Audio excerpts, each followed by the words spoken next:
Hello, everybody, and welcome to my presentation on organizations that influence global trade. The organization that I chose is the Canadian European Free Trade Association, which has five members, and those members are Canada, Iceland, Liechtenstein, Norway, and Switzerland.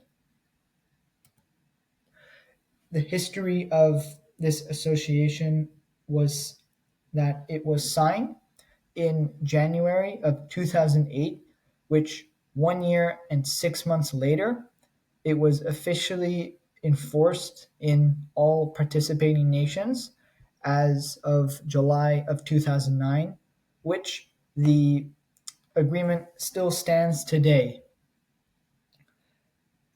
As of 2023, the total trade within the organization has leveled up to 17.3 billion in the following sectors of agriculture, life sciences, precious metals, machinery.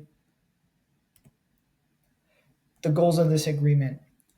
The objective of the signing of this agreement is for the allied nations of the association to eliminate tariffs of trading with each other to help aid their economies and diplomatic alignments. In this deal, the main aspect is value. In this deal, the main valuable object which is focused on is agricultural goods, and I guess precious metals and other forms of goods. Canadian activity within this agreement. This slide I did have a bit of difficulty with, as for I could not find any particular articles or sources on this.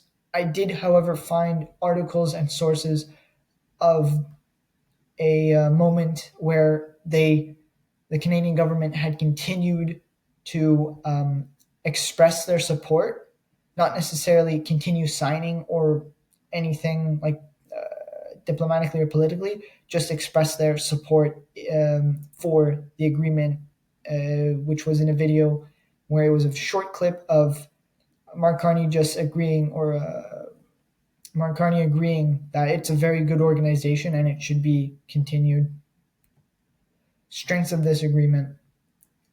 It allows for Canadian goods to be more sought after by mass market European companies, which is good because that allows us to get Canadian goods as a foothold into the European market, which can always be good for aligning ourselves with.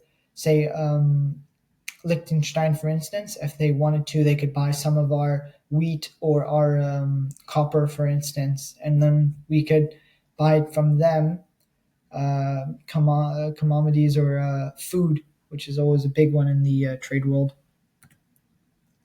The weakness of this agreement is that each member does not necessarily have to, say, trade with Canada.